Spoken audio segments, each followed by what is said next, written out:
কাফেরদের সাথে তুমুল লড়াই শুরু হয়ে গেল। মক্কার কাফেররা মুসলমানদের উপরে আক্রমণ শুরু করে দিলেন।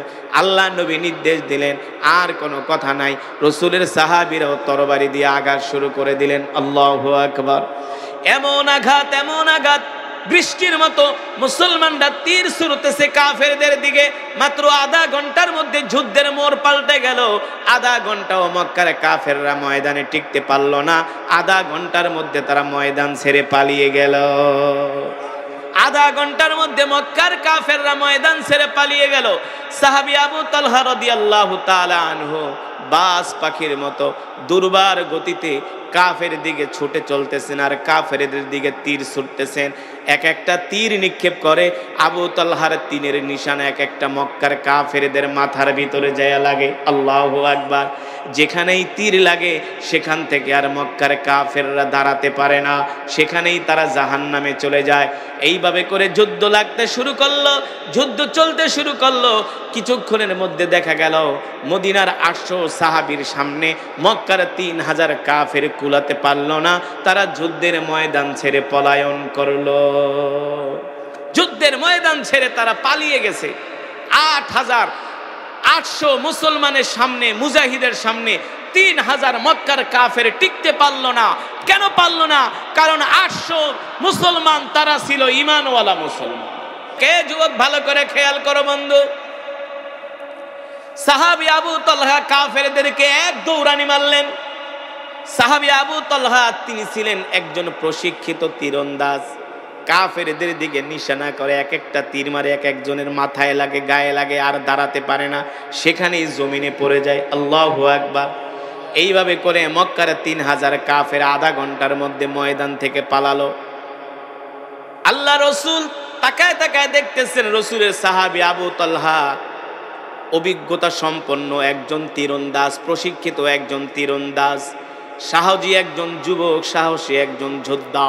তিনি কিভাবে মক্কার কাফেরদের দিকে তীর ছুটতেছে এই দৃশ্য দেখে আল্লাহ রসুল তার উপর খুশি হয়ে গেছে।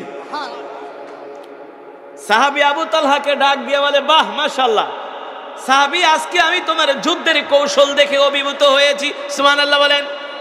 একে তো নিজের প্রিয় বাগান আল্লাহর রাস্তায় দান করে দিছে, আবার আসছে যুদ্ধের ময়দানে। সুবহানাল্লাহ। আল্লাহর নবী তার উপরে খুশি। এ মুসলমান, যখন মক্কার কাফেরেরা যুদ্ধের ময়দান থেকে পলায়ন করে মক্কায় চলে গেল, তারা আর ফিরে আসে না। বিকাল হয়ে যায়, সন্ধ্যা হয়ে যায়, ফিরে আসে না। সাহাবীরা মনে করলেন মক্কার কাফেররা আসবে না, তারা ভয়ে পালায়ে গেছে। কিন্তু এমন একজন সেনাপতির নেতৃত্বে তারা আবার যুদ্ধের ময়দানে ফিরে আসলো, যার নাম হলো খালিদ বিন ওয়ালিদ রাদিয়াল্লাহু তাআলা আনহু। তিনি এখনো কালেমা পড়ে মুসলমান হন নাই। খালিদ বিন ওয়ালিদ আল্লাহ রসুলের এমন একজন সাহাবী যিনি কোনোদিন যুদ্ধের ময়দানে হারে নাই। যুদ্ধের ময়দানে কোনোদিন তিনি হারে নাই। খালিদ ইবনুল ওয়ালিদ তিনি তখনও কালেমা পড়ে মুসলমান হয় নাই। মক্কার কাফেররা তার নেতৃত্বে সুসংগঠিত হয়ে যখন সূর্য ডুববে এমন একটা সময় তারা উহুদ পাহাড়ের পিছন থেকে আবার মুসলমানদের উপরে অতর্কিত হামলা করে বসলো।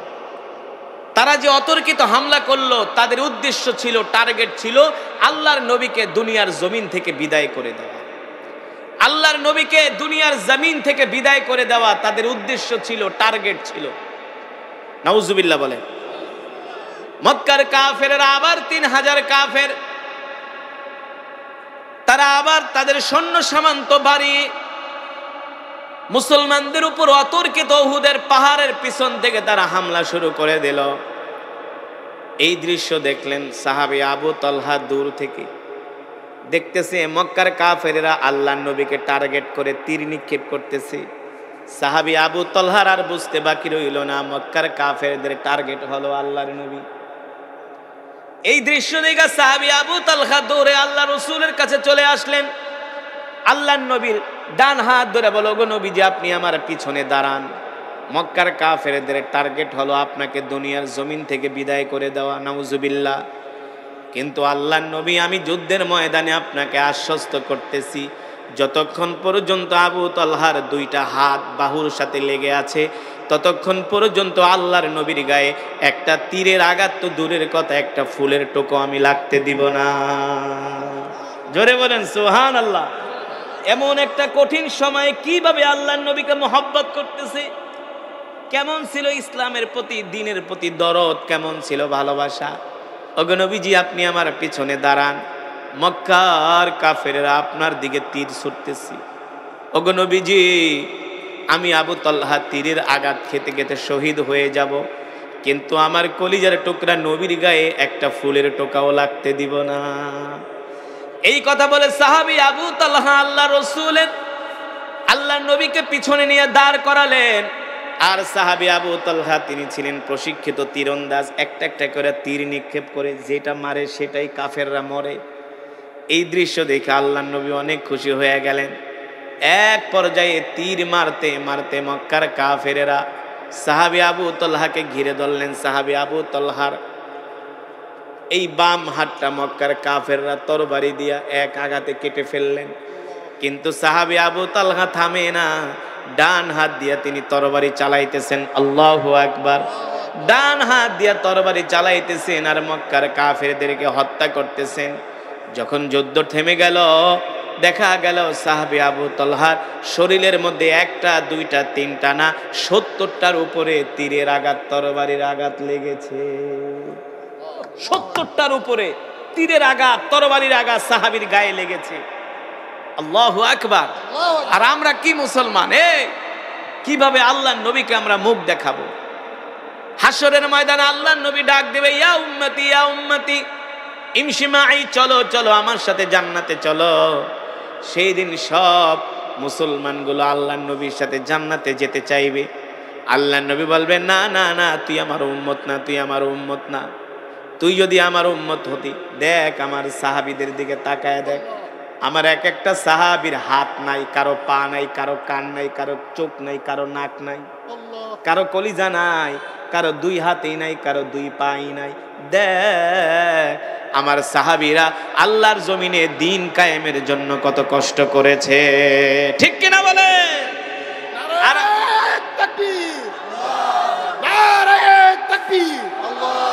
বিশ্বের মুসলিম আর আমরা গরু খাওয়া মুসলমান ঠিক মতো নামাজই পড়ি না। নামাজের জন্য ডাকলে কয় আমার লুঙ্গি ভালো না, নামাজের জন্য ডাকলে কয় আমার প্যান্ট ভালো না। হ্যাঁ, এটারও একটা উদাহরণ দেই। এই যে রাসূলের সাহাবী আবু তালহা, মনে আছে নাকি? যার বয়ান করতেছি এতক্ষণ পর্যন্ত, সাহাবীদের বয়ান এই কারণে করতেছি যে তাদের জীবনী শুনলে আমাদের ঈমান বাড়বে, ঠিক কিনা বলে? দ্বীনের প্রতি, ইসলামের প্রতি, আমাদের নামাজ পড়ার প্রতি আগ্রহ বাড়বে। যুবকদেরকে যদি ডাক দেয়, এ যুবক আসো আসো মসজিদে আসো, কয় হুজুর আমার লুঙ্গি ভালো না, প্যান্ট ভালো না, শরীর ভালো না। মনে হয় হ্যাঁ শরীর খারাপ হয়েছে, আছে কি আছে না? নামাজের জন্য ডাকলে আমার শরীর ভালো না, আমার লুঙ্গি ভালো না, আমার প্যান্ট ভালো না। এই সমস্ত কথা বইলে কি আল্লাহর আদালত থেকে মাপ পাওয়া যাবে? হ্যাঁ। অথচ রাসূলের সাহাবীরা কেমন ছিলেন? এই যে আবু তালহা নিজের প্রিয় বাগানটা আল্লাহর রাস্তায় দান করে দিছে। শুধু নিজের প্রিয় বাগান আল্লাহর রাস্তায় দান করেন নাই, জিহাদের ময়দানে আইসা নিজের হাত কোরবানি করছে।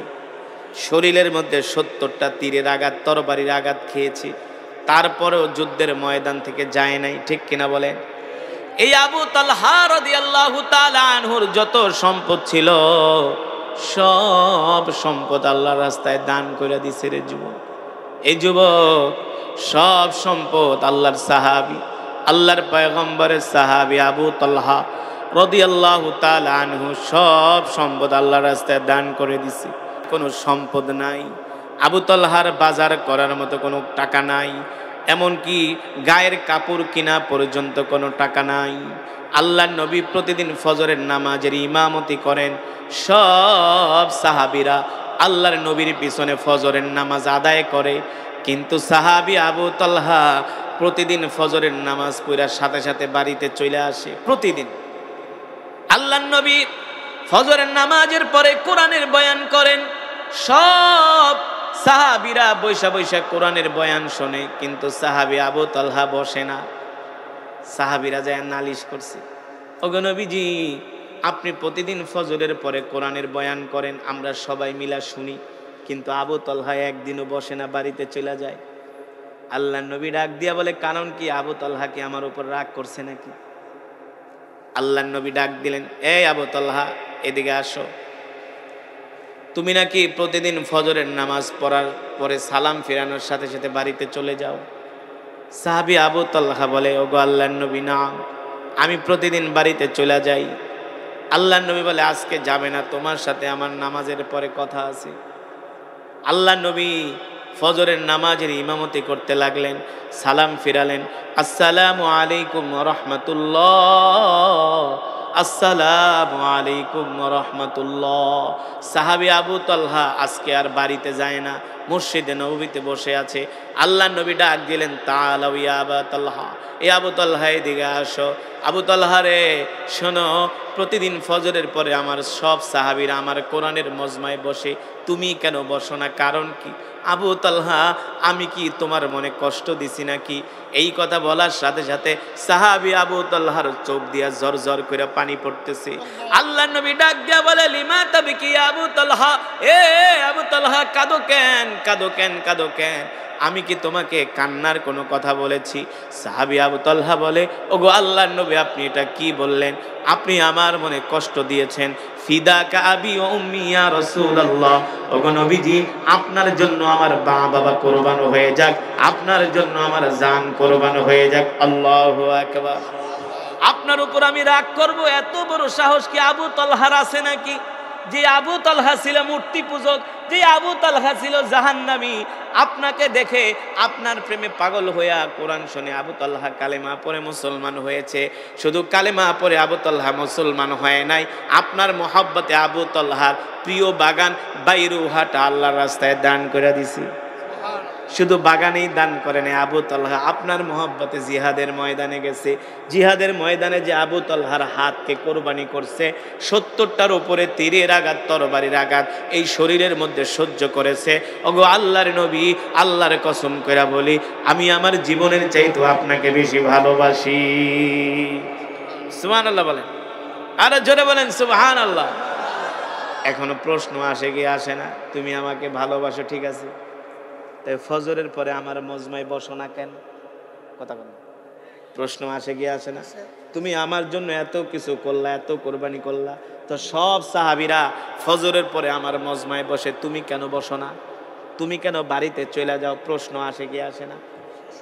আল্লাহ নবী প্রশ্ন করলেন, সব সাহাবীরা বসে, তুমি কেন বসো না? আবু তলহা, এ আবু তলহা, তুমি কেন বাড়িতে চলে যাও? সাহাবী আবু তলহা এই কথা শোনার পরে তার চোখ দিয়া পানি পড়তেছে, কান্না করতেছে অঝোর ধারায়।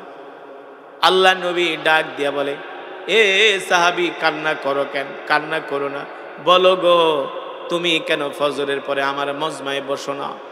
সাহাবী আবু তলহা বলে, গো আল্লাহর নবী, আমি কিভাবে আপনার মজমায় বসবো? ওগো আল্লাহর নবী, আপনি আমার দিকে তাকায় দেখেন, এই যে আমার শরীরের মধ্যে যে কাপড়টা দেখতেছেন, এই একটা কাপড় ছাড়া আবু তলহার আর কোনো সম্বল নাই। এই একটা কাপড় দিয়ে আবু তলহার তার স্ত্রী দুইজনে নামাজ পড়ে। আবু তলহার যত সম্পদ ছিল সব আল্লাহ রাস্তায় দান করে দিছে। আবু তলহার কাপড় কেনার মতো এখন আর কোনো পয়সা নাই। একটা কাপড় দিয়া দুইজন স্বামী স্ত্রী আমরা নামাজ আদায় করি। কিভাবে গো? সাহাবী আবু তলহা বলো, গো নবীজি, যখন নামাজের সময় হয় আমি আমার স্ত্রীকে গুহার মধ্যে ঢুকায় রাখি। আমার স্ত্রী উলঙ্গ অবস্থায় গুহার মধ্যে থাকে। আমি এই কাপড় পরে নামাজ পড়তে চলে আসি, আবার দৌড়ায় বাড়িতে যাই। আমি গুহার মধ্যে লুকায় থাকি উলঙ্গ অবস্থায়, আর এই কাপড় পরে আমার স্ত্রী নামাজ আদায় করে। 4 ওয়াক্ত নামাজে লম্বা লম্বা সময় থাকে, এই কারণে আপনার মজমায় বসতে পারি। কিন্তু ফজরের পরে এত সময়, যদি বেশিক্ষণ সময় বসে নামাজ কাজা হয়ে যাবে। এই কারণে আমি দৌড়ায় বাড়িতে চলে যাই। আমি বাড়িতে যে গুহার মধ্যে ঢুকা যাই, গুহার মধ্যে ঢোকার পরে আমি আমার কাপড়টা আমার স্ত্রীকে দেই। ওই কাপড় পরে আমার স্ত্রী ফজরের নামাজ আদায় করে। এই কথা শোনার পরে আল্লাহর নবী নিজেও কান্না করতেছে। আর বলতেছেন, এ আবু তালহা, তুমি ছিলা মদিনার সবচেয়ে বড় খেজুরের বাগানের মালিক। আল্লাহ তাআলা কোরআনুল কারীমের আয়াত নাজিল করেছে, লান তানালুল বিররা হাত্তা তুনফিকু মিম্মা তুহিব্বুন। তোমরা কি আখিরাত কামাই করতে চাও, বেশি বেশি কামাই করতে চাও, আল্লাহকে সন্তুষ্ট করতে চাও, তোমরা তোমাদের প্রিয় বস্তুটা আল্লাহর রাস্তায় দান করে দাও। এ আবু তালহা, তুমি আল্লাহর কোরআনের আয়াত নাজিল হওয়ার পরে তোমার সব সম্পদ আল্লাহর রাস্তায় দান করে দিছো। আবু তালহা, দান করে দিয়া তুমি নিঃস্ব হয়ে গেছো, এখন কাপড় কেনার মতো পয়সা তোমার কাছে নাই। আবু তালহা, কষ্ট পেও না, কষ্ট পেও না, এর চাইতে উত্তম কাপড় আল্লাহ আমার আবু তালহার জন্য জান্নাতের মধ্যে রেডি করে রেখেছে। জোরে বলেন আল্লাহু আকবার, আরে জোরে বলি আল্লাহু আকবার। আমরা আল্লাহ রাসূলের সাহাবী আবু তালহার মতো হতে চাই কি চাই না? জোরে বলেন, চাই কি চাই না? রাজি আছেন? এই সাহাবী এক কাপড় দিয়া স্বামী স্ত্রী দুইজন নামাজ আদায় করে। শুধু এখানে শেষ নয়, আবু তালহার বয়স হয়ে গেছে 70 বছর। কয় বছর? যুদ্ধের ময়দানে ডাক আসছে, 70 বছর বয়সে বৃদ্ধ সাহাবী আবু তালহা সেই সময়ে তিনি জিহাদের ময়দানে যাওয়ার জন্য পাগল হয়ে গেছে, ডাল আর তরবারি নিয়ে রেডি হয়ে গেছে। 70 বছর বয়স, 70 বছর বয়স রাসূলের সাহাবী আবু তালহা, তিনি ডাল আর তরবারি নিয়ে প্রস্তুত হয়ে গেছে যুদ্ধের ময়দানে যাওয়ার জন্য। আবু তালহার আত্মীয় স্বজন বলে, আপনি এখন কেন যুদ্ধে যাবেন? আপনি তো বয়স হয়ে গেছে, আমরা আপনার পক্ষ থেকে যুদ্ধে যাই, আপনি বাসায় থাকেন, শেষ বয়সে একটু আরাম করেন। কয়, না, আমি আমার এই জীবনটা আল্লাহর রাস্তায় কোরবানি করে দিতে চাই। সেই 70 বছর বয়সে আবু তালহা যুদ্ধের ময়দানে বের হয়ে গেলেন। রাসূলের সাহাবীরা একটা নৌ অভিযানে বের হয়েছিলেন, নৌ অভিযানে বের হয়েছে, তিনিও তাদের সাথে যুদ্ধের ময়দানে যাবে, তিনিও সেই জাহাজে উঠছে, যুদ্ধ করার জন্য যাবে। যখন জাহাজ সমুদ্র দিয়ে চলতেছে, চলতে চলতে আবু তালহা অসুস্থ হয়ে গেছে। অসুস্থ হয়ে তিনি ওই জাহাজের মধ্যে ইন্তেকাল করছে। তিনি আল্লাহর কাছে দোয়া করতেন, আল্লাহ আল্লাহুম্মা রযুকনি শাহাদাতান ফি সাবিলিক ওয়াজআল মাউতি ফি বালাদি রাসূলিক। আল্লাহ রাসূলের শিখানো দোয়া। উম্মত, আল্লাহ তাআলার কাছে বেশি বেশি দোয়া করো যে আল্লাহ আপনি আমাদেরকে হয় জিহাদের ময়দানে মৃত্যু দেন, নয়তো মদিনার মাটিতে মৃত্যু দেন। সাহাবী আবু তালহা বের হয়ে গেছে যুদ্ধের ময়দানে। যখন তিনি জাহাজে উঠছেন, জাহাজটা একদিন চলার পরে দ্বিতীয় দিন থেকে তিনি অসুস্থ হতে হতে ওই জাহাজের মধ্যেই তিনি ইন্তেকাল করছেন। তার লাশ 1 দিন না, 2 দিন না, 3 দিন না, 4 দিন না, 5 দিন না, 6 দিন না, 7 দিন পর্যন্ত আবু তালহার লাশ ওই জাহাজের মধ্যে পড়েছিল, একটু পচেও নাই, একটু গলেও নাই। ওই লাশ থেকে কোনো গন্ধ বের হয় নাই, যেমন লাশ তেমন আছে। তারপরে সাহাবীরা একটা দ্বীপ পেলেন, সেই দ্বীপের মধ্যে সাহাবী আবু তালহাকে সেখানে দাফন করে দিলেন। আল্লাহ রাব্বুল আলামিন আমাদেরকে সৃষ্টি করেছেন একমাত্র তার ইবাদত করার জন্য, ঠিক কিনা বলেন? কার ইবাদত? একমাত্র আল্লাহ তাআলার ইবাদত করার জন্য আল্লাহ তাআলা আমাদেরকে সৃষ্টি করেছেন, তার গোলামি করার জন্য আমাদেরকে আল্লাহ তাআলা সৃষ্টি করেছেন। আজকে আমরা দিনের কাজ করি না, আল্লাহর বিধান মানি না, কোরআনের বিধান মানি না, আল্লাহর জমিনে কোরআনের বিধান কায়েম করার জন্য আমরা চেষ্টা করি না। অথচ মুসলমান যুবক, রাসূলের সাহাবীরা কেমন ছিলেন? আল্লাহ রাসূলের সাহাবীরা আল্লাহর জমিনে দ্বীন কায়েমের জন্য তাদের জান মাল আল্লাহর রাস্তায় কোরবানি করে দিয়েছে, ঠিক কিনা বলেন? আমি যে বয়ান আয়াত দিয়া বয়ান শুরু করলাম, লান তানালুল বিররা হাত্তা তুনফিকু মিম্মা তুহিব্বুন ওয়া মা তুনফিকু মিন শাইইন ফাইন্নাল্লাহা বিহি আলিম। ও যুবক, দেখো রাসূলের সাহাবীরা কেমন ছিল। আল্লাহর কোরআনের আয়াত নাজিল হওয়ার পরে সাহাবীরা পাগল পারা হয়ে গেছে। আল্লাহ তাআলা কোরআনুল কারীমের মধ্যে বলছেন, লান তানালুল বিররা হাত্তা তুনফিকু মিম্মা তুহিব্বুন। তোমরা যারা আল্লাহর সন্তুষ্টি অর্জন করতে চাও, তোমরা তোমাদের প্রিয় বস্তুটাকে আল্লাহর রাস্তায় দান করে দাও। কে বলছেন? আল্লাহ তাআলা। কে বলছেন? তোমরা যারা আল্লাহর সন্তুষ্টি অর্জন করতে চাও। কার সন্তুষ্টি? এই জোরে বলেন, কার? এই কোরআনের মজমায় আসলে খুশি হয় কে? আর বেজার হয়? বেজার হয়? খুশি হয়? বেজার হয়? যারা কোরআনের মজমায় আসে না তারা শয়তানকে খুশি করতে চায়। এখনো যারা চায়ের দোকানে বসে চা খাইতেছে, বাংলা সিনেমা দেখতেছে, ওরা শয়তানের গোলাম। ঠিক কিনা বলেন? আর যারা কোরআনের মজমায় বসে কোরআন শুনছে তারা হলো আল্লাহর গোলাম। ও মুসলমান যুবক, আমি যতক্ষণ পর্যন্ত কোরআনুল কারীমের তেলাওয়াত করেছি, আপনারা শ্রবণ করেছেন, এক একটা হরফে 10টি করে নেকি পেয়েছেন। আল্লাহর নবী বলে, আমার মুখের কথা না, আলিফুন ওয়া লামুন ওয়া মিমুন ওয়া হারফুন, কেউ যদি কোরআনুল কারীমের 3টা শব্দ তেলাওয়াত করে আল্লাহ তাআলা তার আমলনামায় 30টা নেকি দান করে। শুধু এখানেই শেষ নয়, এই মজমায় যারা উপস্থিত হয়েছেন সকলেই এক খতম করে করে কোরআনুল কারীমের সওয়াব পেয়েছেন। কিভাবে বলতে পারবেন? কিভাবে? আমি সূরাতুল ইখলাস 3 বার পড়েছি। মাশাআল্লাহ। কয়বার? আল্লাহর নবী বলেন, তিরমিজির বর্ণনায় আসছে, কেউ যদি সূরাতুল ইখলাস 3 বার তেলাওয়াত করে আল্লাহ তাআলা তার আমলনামায় 1 খতম কোরআনুল কারীমের সওয়াব দান করে। কয় খতম? ও মুসলমান, এত বড় অফার, এত বড় সুযোগ কোন মুসলমান ছাড়তে পারে না।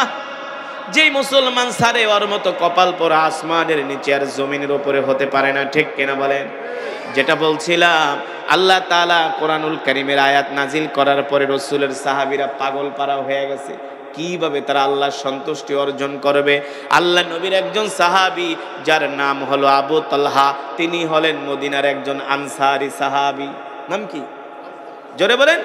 হযরত আবু তালহা রাদিয়াল্লাহু তাআলা আনহু আল্লাহর রাসূলের একজন সাহাবী, মদিনার আনসারী সাহাবী। এই আবু তালহা ছিলেন মদিনায় যত ধনী মানুষ আছে তাদের মধ্যে অন্যতম। এই যুবক, তুমি আর কয় টাকার মালিক? তোমার বাপ আর কয় টাকার মালিক? রাসূলের সাহাবী আবু তালহা, তিনি কালেমা পড়ে এখনো মুসলমান হন নাই। আবু তালহা ছিলেন একজন আরবদের মতোই মূর্তি পূজক, কিন্তু রাসূলের কোরআন শুনে কালেমা পড়ে মুসলমান হয়ে গেছে। হ্যাঁ, রাসূলের চরিত্র দেখে, ইসলামের সৌন্দর্য দেখে কালেমা পড়ে মুসলমান হয়ে গেছে। সুবহানাল্লাহ বলেন। এই রাসূলের সাহাবী আবু তালহা রাদিয়াল্লাহু তাআলা আনহু, আল্লাহু আকবার, কোরআনুল কারীমের আয়াত নাজিল হয়েছে, আনসারী সাহাবী পাগল পারা হয়ে গেছে, কিভাবে আল্লাহর সন্তুষ্টি অর্জন করা যায়। আজকে তো আমরা আল্লাহর সন্তুষ্টি অর্জন করতে চাই না, আমরা শয়তানকে খুশি করতে চাই। এমন মুসলমান আছে কি আছে না? আছে কি আছে না? মসজিদের কাছেই চায়ের দোকান, মাত্র মসজিদ থেকে 20 হাত দূরে চায়ের দোকান, অথচ মসজিদে নামাজে জামাতে মুসল্লি নাই, চায়ের দোকানে মানুষের অভাব নাই। সঠিক নাকি ব্যাঠিক? সত্য নাকি মিথ্যা? চায়ের দোকানে বৈশা বৈশা বাংলা সিনেমা দেখে, অথচ 20টা কদম দিলে যায় মসজিদে নামাজ পড়তে পারে। ঠিক কিনা বলেন? ওরা শয়তানের ওয়াসওয়াসায় পড়ে গেছে, শয়তানের প্রচনায় পড়ে গেছে, শয়তানের ধোকায় পড়ে গেছে। শয়তান বলে, যাইস না যাইস না যাইস না, বৈশা বৈশা বাংলা সিনেমা দেখ। আল্লাহ বলতেছেন, হাইয়া আলাস সালাহ, নামাজের দিকে আয়, হাইয়া আলাল ফালাহ, কল্যাণের দিকে আয়। কিন্তু আল্লাহর ডাকে সাড়া না দিয়ে শয়তানের ডাকে সাড়া দিতেছে। ঠিক কিনা বলে? এই মুসলমানের সংখ্যা সমাজে বেশি না কম? আরো জোরে বলেন। এই মুসলমানের সংখ্যা এই সমাজের ভিতরে বেশি। ঠিক কিনা বলেন? আমি যদি আজকের এই মাহফিলে যতজন মানুষ আছেন ডাক দিয়া যদি জিজ্ঞেস করি কয়জন এই ইশারের নামাজ পড়ছেন, এখানে যারা আছেন ম্যাক্সিমামই দেখা যাবে যে ইশারের নামাজ পড়ে নাই। ঠিক কিনা বলেন? আর ফজরের নামাজ তো বাদই দিলাম। ফজরের নামাজে গ্রামগঞ্জে 2-3 জন 5 জনের বেশি মুসল্লি হয় না। হ্যাঁ, আমরা সবই জানি। মুসলমান, কিভাবে আমরা আল্লাহকে সন্তুষ্ট করব?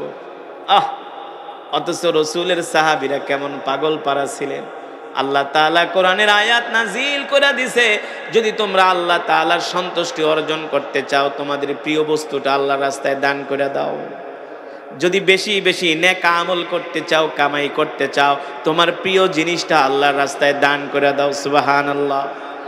এই আয়াত নাজিল হওয়ার পরে রাসূলের সাহাবী আবু তালহা দৌড়ায়া মসজিদে নববীতে আসলেন আল্লাহ রাসূলের কাছে। সুবহানাল্লাহ বলেন।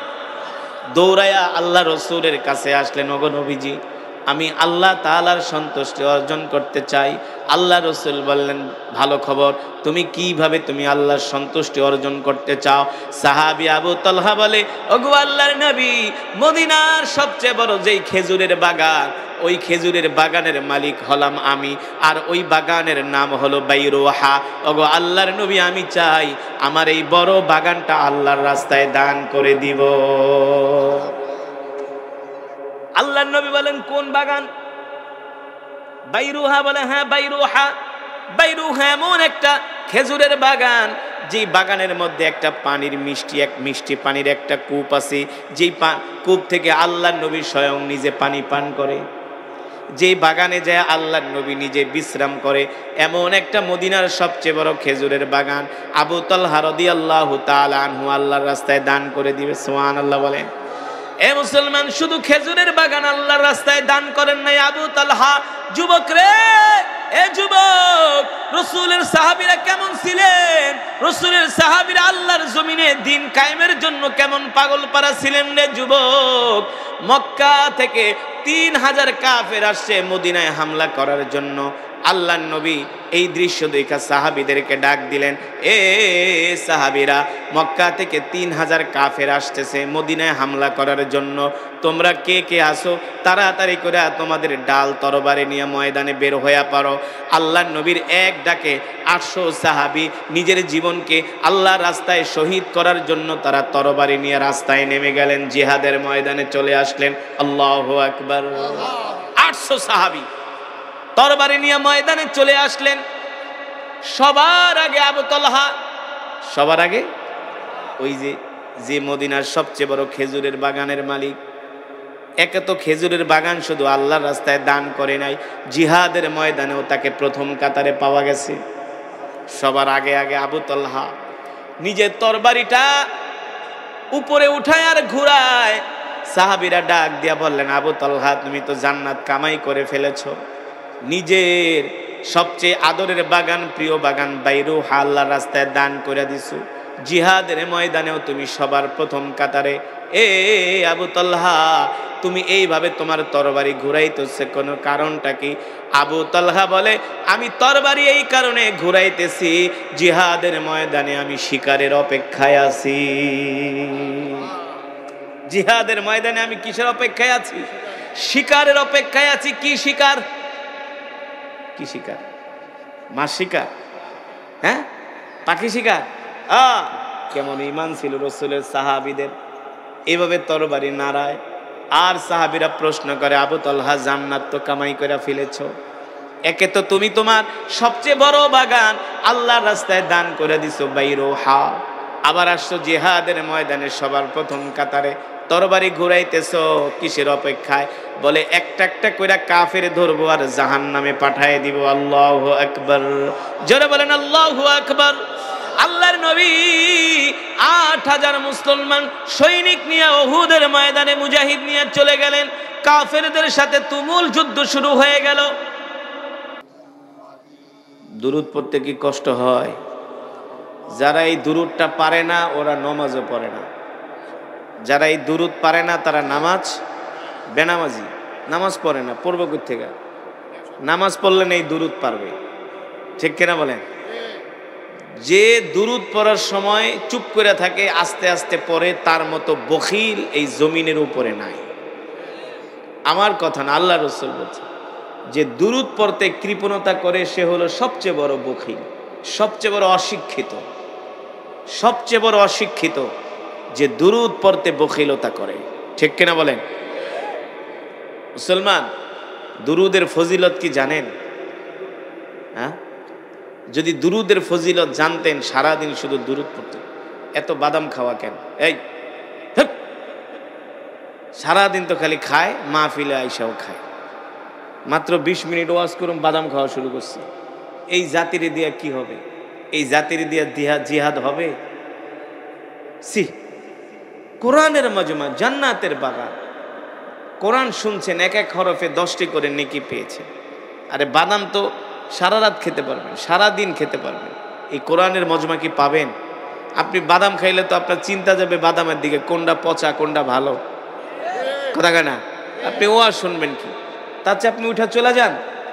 আপনার মতো শ্রোতা দরকার নেই যে কোরআনের মজমায় বৈশা বাদাম খায়, অশিক্ষিতের মতো কাজ করেন। এটা জান্নাতের বাগান। এটা কি মনে করেছেন?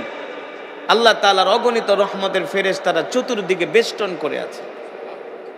আপনি যতক্ষণ এই মজমায় থাকবেন ফেরেশতারা দোয়া করবে আল্লাহুম্মা গফির ওয়ারহাম। আর যদি বাদাম খান তাহলে ফেরেশতারা আপনার জন্য দোয়া করবে? আপনি তো শুধু খাইতে আছেন, রাগ করতেছেন। এটা চরম অন্যায়, চরম অন্যায় করেছেন, চরম বেয়াদবি হয়েছে। কোরআনের মজমায় বসে বাদাম খাওয়া, অন্যমনস্ক হওয়া, এটা কোনো মুসলমানের কাজ হতে পারে না। আজকে আপনারা কোরআনের মজমায় বসে বাদাম খান, আর এই কোরআনের জন্য রাসূলের সাহাবীরা জীবন দিয়েছে। ঠিক কিনা বলেন? দিয়েছে কি দিয়েছে না? এই কোরআনের জন্য হযরত উলামায়ে কেরাম জেল খেটেছে। এই কোরআনের কথা বলার কারণে তারা কারাবরণ করেছে। আর আপনারা খান বাদাম, সবাই না, 2-4 জন। আপনারা রাগ করছেন। আল হাক্কু মুররুন, হক কথা মিষ্টি, হক কথা তিতা। কোনো মাহফিলে না, কোনো মজমায় না, জীবনে আর কোনোদিন কোনো কোরআনের মাহফিলে যে মসজিদে যায় কোনোদিন বাদাম খাবেন না। আমি আপনাদেরকে বোঝানোর জন্য বলছি। রাগ কেন করলাম? মাঝে মাঝে একটু গরমও হতে হয়, নরমও হতে হয়। ইসলামে গরমও আছে, ঠিক কিনা বলুন? শুধু নরম দিয়া ইসলাম কায়েম হয়েছে? সাইয়েদনা আবু বকর ছিলেন নরম, আর হযরত ওমর ছিলেন কি কেমন গরম। যারা দেখলে ইবলিস শয়তানও দূরে থাকতো, রাস্তা পরিবর্তন করত।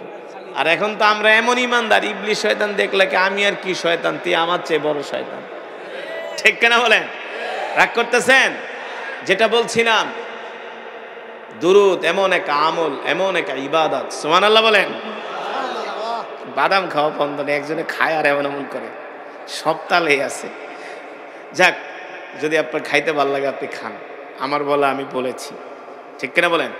যেটা বলছিলাম, দুরূদ এমন এক আমল, এমন এক ইবাদত। আচ্ছা জোরে বলেন, এই দুনিয়ার মালিক কি? আসমানের মালিক, জমিনের মালিক, হায়াতের মালিক, রিস্কের মালিক। তার কি কোনো ইবাদত করার দরকার আছে? আছে। সে কেন ইবাদত করবে? তার ইবাদত করার জন্য তো আল্লাহ আমাদেরকে সৃষ্টি করেছেন। ঠিক কিনা বলেন? হ্যাঁ, আপনারা যারা বলছেন আছে, তাদের হয়তো বা জানার কমতি থাকতে পারে, অথবা জজবার ঠেলায় বইলা ফেলাইছে, হুশ ছিল না। ঠিক কিনা বলেন? হ্যাঁ, যেটা বলছি, আল্লাহ তাআলার ইবাদত করার কোনো প্রয়োজন নেই, কারণ তার ইবাদত করার জন্য, তার গোলামি করার জন্য আল্লাহ তাআলা আমাদেরকে সৃষ্টি করেছেন। ঠিক কিনা বলেন? কিন্তু দুরূদ এমন এক আমল, এমন এক ইবাদত, আল্লাহ তাআলা ডাক দিয়া বলে, হাবিব আপনার নামে দুরূদ শুধু আমার ফেরেশতারাই পড়ে না, আপনার নামে দুরূদ পড়ে না। ইন্নাল্লাহু ওয়া মালাইকাতাহু ইউসাল্লুনা আলান নবী, শুধু ফেরেশতারাই পড়ে না, আমি আল্লাহও আপনার নামে দুরূদ পড়ি। সুবহানাল্লাহ। যদি আল্লাহ তাআলা নবীর নামে দুরূদ পড়ে, তারা আপনার আমার কি দরকার ছিল সারা দিন রাত শুধু দুরূদ পড়া? কেন পড়বেন দুরূদ? একবার দুরূদ শরীফ পড়লে আল্লাহ তাআলা সাথে সাথে 10টা গুনাহ মাফ করে দেয়। কয়টা গুনাহ মাফ করে দেয়? 10টা, সাথে সাথে 10টা গুনাহ মাফ। মান সাল্লা আলাইয়া ওয়াহিদান সাল্লাল্লাহু আলাইহি ওয়াসাল্লাম আশারা। আল্লাহ রাসূল বলছেন সাথে সাথে 10টা গুনাহ মাফ। সুবহানাল্লাহ। আল্লাহ তাআলা তার উপরে 10 বার রহমত নাজিল করেন। কয়বার রহমত নাজিল করেন? 10 বার। জান্নাতে যাওয়ার জন্য তার পথ 10 কদম আগায় দেয়। সুবহানাল্লাহ বলেন। তাহলে দুরূদ পড়বেন তো বেশি করে। রাজি আছেন তো ইনশাআল্লাহ? আল্লাহ তাআলা সকলকে কবুল করুন, বলে আমিন। মুসলমান, আজকে আপনারা কোরআনের মজমায় আসতে চান না, আপনাদেরকে মসজিদে পাওয়া যায় না, দাওয়াত ও তাবলীগের কাজে পাওয়া যায় না, দ্বীনের কোনো কাজে পাওয়া যায় না। আজকে মুসলমান যুবকদেরকে পাওয়া যায় বাংলা সিনেমা দেখার আড্ডায়, তাদেরকে পাওয়া যায় ক্রিকেট খেলার দেখার আড্ডায়, তাদেরকে পাওয়া যায় রাত 3টা বাজে জেগে জেগে মেসি আর রোনাল্ডোর ফুটবল খেলা দেখে। ঠিক কিনা বলেন? অথচ মুসলমান, আল্লাহ রাব্বুল আলামিন আমাদেরকে সৃষ্টি করেছেন একমাত্র তার ইবাদত করার জন্য। ঠিক কিনা বলেন?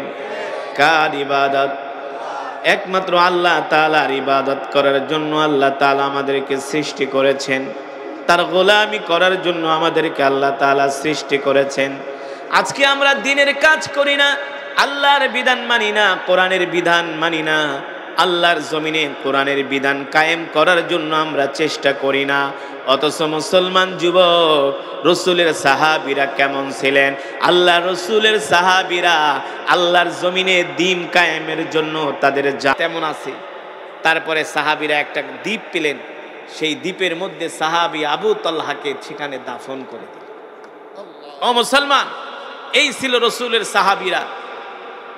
আমরা সেই রসুলের উম্মত, যে উম্মতের জন্য আল্লাহর নবী কান্নাকাটি করেছেন, ইয়া উম্মতি ইয়া উম্মতি ইয়া উম্মতি। আজকে আমরা সেই রসুলের উম্মত হইয়া রসুলের সুন্নত মানি না, 5 ওয়াক্ত নামাজ পড়ি না। মান আহাব্বা সুন্নতি ফাকাদ আহাব্বানি ওয়া মান আহাব্বানি কানা মাই ফিল জান্নাহ। আল্লাহর নবী বলছেন, আমার যে উম্মত আমার সুন্নত গুলো জিন্দা করবে, আমি নবী সাথে করে তাদেরকে নিয়ে জান্নাতে যাব। রসুলের সুন্নত কি? আফসুস সালাম ওয়া আতইমুত তুআম। এক মুসলমান আর এক মুসলমানকে সালাম দিবে, ঠিক কিনা বলেন? ওয়া আতইমুত তুআম, ক্ষুধার্তদেরকে খাওয়াবে। লিনুল কালাম, এক মুসলমান আর এক মুসলমানের সাথে নরম ভাষায় কথা বলবে। কি ভাষায়? কোমল ভাষায়, নরম ভাষায় কথা বলবে। আজকে আমাদের মুসলমানের চরিত্র এমন ভাবে নষ্ট হয়ে গেছে, আমরা মানুষের সাথে সুন্দর আচরণটা পর্যন্ত করতে পারি না। মানুষের মনে আমরা কষ্ট দেই, ঠিক কিনা বলেন?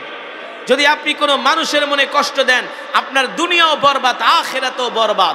তাহলে আজকের মাহফিল থেকে আমরা এটাই প্রতিজ্ঞা করব, এটাই আমরা শপথ নিব, জীবনে যতদিন বাঁচবো আমরা কোনো মানুষের মনে কষ্ট দিব না। আর জীবনে যতদিন বাঁচবো 5 ওয়াক্ত নামাজ আমরা জামাতের সাথে আদায় করব। তার কারণ হলো রসুলের সাহাবীরা এক কাপড় দিয়া স্বামী স্ত্রী 2 জনে নামাজ আদায় করেছে, এক কাপড় দিয়া, ঠিক কিনা বলেন? তো আমরাও পারবো কি পারবো না 5 ওয়াক্ত নামাজ জামাতের সাথে আদায় করতে? কে কে রাজি আছে? হাত উঠে আল্লাহকে দেখায় দেই। লিল্লাহে তাকবীর। হাতগুলো সোজা করেন, সোজা করেন, সোজা করেন, তীরের মতো সোজা করেন, আর ওয়াদা করেন যে আল্লাহ, জোরে বলেন আল্লাহ, আরো জোরে বলেন আল্লাহ। ওয়াদা করলাম, ওয়াদা করলাম, ওয়াদা করলাম, আর কোনোদিন নামাজ ছেড়ে দিব না, রসুলের সুন্নাত ছেড়ে দিব না। রাজি আছেন ইনশাআল্লাহ? রাজি আছেন ইনশাআল্লাহ? আল্লাহ তাআলা কবুল করুন। হাত নামান। 5 ওয়াক্ত নামাজ পড়বেন। 5 ওয়াক্ত কি করবেন? নামাজ পড়বেন জামাতের সাথে, তাকবীরুলার সাথে। এ ভাই, নামাজ পড়তে চান না, এখন যদি মারা যান, দেখবেন এই রাতের মধ্যেই কবরে ঢুকাই দেওয়া হবে। সর্বোচ্চ সকাল 9টা নাকি এর উপরে রাখবে। একটা মানুষ যখন মারা যায় কি হয় জানেন? সর্বপ্রথম তার নামটা বিলুপ্ত হয়ে যায়। আপনি যত কোটি টাকার মালিক হন, যত বড় সম্পদশালী হন, যত বড় নেতা হন, যত বড় পাওয়ারফুল লোক হন, আপনি এখন মারা যাবেন, ঘোষণা করবে অমুক হাওলাদার, অমুক তালুকদার, অমুক চৌধুরী, অমুক খান মারা গেছে, জামাল উদ্দিন, কামাল উদ্দিন, জয়নাল আবদিন মারা গেছে। এই ঘোষণাটা মাইকে হতে দেরি, আপনার আত্মীয় স্বজন আইসা বলবে না জামাল উদ্দিন, কামাল উদ্দিন, জয়নাল আবদিন কোথায়? বলবে যে লাশটা কোথায়। কি কোথায়? কি কোথায়? সর্বপ্রথম আপনার নাম বিলুপ্ত হয়ে যাবে, আপনার নাম নেওয়ার মতো মানুষ থাকবে না, আপনাকে লাশ বলবে, লাশ বলবে। ডেড বডিটা কোথায়? ঠিক কিনা বলেন? মরদেহটা কোথায়? সুতরাং এই পৃথিবী থাকার জায়গা না। এত অহংকার করেন না, এত অহংকার করবেন না। মারামারি, কাটাকাটি, হানাহানি, হিংসা, বিদ্বেষ এগুলো বাদ দেন। আল্লাহ তাআলা সৃষ্টি করেছেন ওয়ালাকাদ কাররামনা বানি আদম, মাটি দিয়া বনি আদম সৃষ্টি করেছে। মাটির মানুষ মাটির মতোই চলতে হবে, ঠিক কিনা বলেন? আপনি মাটিতে আঘাত করেন, মাটি কোনো কথা বলে না, উফ আহ শব্দ করে না। আমরাও সেই মাটির মানুষ। এই দুনিয়াতে এমনভাবে আমাদেরকে বাঁচতে হবে, এই দুনিয়া ছেড়ে আমাদেরকে চলে যেতে হবে। যতদিন দুনিয়ায় আসি আমরা এমন জীবন গঠন করব যাতে ইন্তেকালের পরে মানুষ আমাদের জন্য দোয়া করে, ঠিক কিনা বলেন? এই কারণে কবি বলেছেন, এমন জীবন তুমি করিবে গঠন, মরিলে হাসিবে তুমি, কাঁদিবে ভুবন। ঠিক কিনা বলেন? যদি মানুষের সাথে সুন্দর আচরণ করেন, সুন্দর ব্যবহার করেন, ইন্তেকালের পরে মানুষ আপনার জন্য চোখের পানি ফেলে দোয়া করবে। এই কারণে আসুন আমরা 5 ওয়াক্ত সালাত জামাতের সাথে আদায় করি। কোনো মুসলমানের মনে, কোনো মানুষের মনে আমরা কষ্ট দিব না। সবার সাথে আমরা সুন্দর আচরণ করি, সবার সাথে আমরা সুন্দর ব্যবহার করি। আর যে রসুলের সাহাবী আবু তালহা আল্লাহর জমিনে দিন কায়েমের জন্য নিজের সব সম্পদ দান করে দিছে, জিহাদের ময়দানে গিয়েছেন, কত কষ্ট করেছেন, সেই সাহাবীদের আদর্শে যেন আমরা আদর্শিত হতে পারি। আল্লাহ তাআলা আমাদের সকলকে তৌফিক দান করুন, বলি আমিন।